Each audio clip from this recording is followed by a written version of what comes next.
સિંગવડના તોરણી પ્રાથમિક શાળામાં બાળકીના હત્યાના કેસ મામલે ગુજરાત વિશ્વ હિન્દુ પરિષદના અધ્યક્ષે મહત્વનું નિવેદન આપ્યું છે। દાહોદ બળાત્કારના આરોપીને લઈને અશોક રાવલનું નિવેદન। આરએસએસ વિશ્વ હિન્દુ પરિષદમાં લાખો કાર્યકર્તાઓ કામ કરે છે।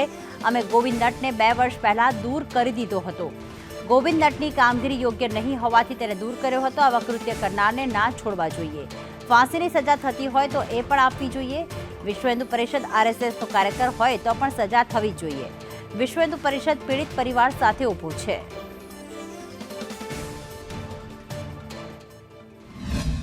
કાર્યકર્તાઓ એક સરખા ના હોય। ક્યારેક કોઈ કાર્યકર્તાથી એવી કોઈ ભૂલો પણ થઈ અથવા કોઈ ખોટું પણ થઈ ગયું તો અમે જ્યારે અમારા ધ્યાનમાં આવે છે ત્યારે એવા કાર્યકર્તાઓને અમે કામમાંથી મુક્ત કરીએ છીએ અથવા કામ આપવાનું શું કર્યા નિષ્ક્રિય કરી નાખીએ। તો ત્યાં ગોવિંદભાઈ નટ એક વખત સંઘના સ્વયંસેવક પણ હતા અને વિશ્વ હિન્દુ પરિષદના કાર્યકર્તા પણ હતા, પણ છેલ્લા લગભગ 1.5-2 વર્ષથી એની જે ગતિવિધિ અથવા અમારી કાર્યની વિરુદ્ધની પ્રક્રિયાઓ અને બધા કામો એમના થતા એટલા માટે અમે એમને મુક્ત કરેલા હતા। એટલે અત્યારે અમારી સાથે જોડાયેલા છે જ નહીં।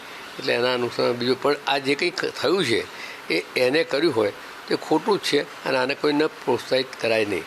કોંગ્રેસ હોય, ભાજપ હોય, સંઘ હોય, વીઆઈપી હોય, કોઈ પણ પ્રકારના કાર્યકર્તાના આવા ખરાબ કૃત્યો કરવાનો અધિકાર મળેલો નથી અને એવું જો કોઈ કરે તો એને કડકમાં કડક સજા કરી અને ફાંસીની સજા થઈ શકતી હોય તો કરવી જોઈએ એવો મારો સ્પષ્ટ મત છે।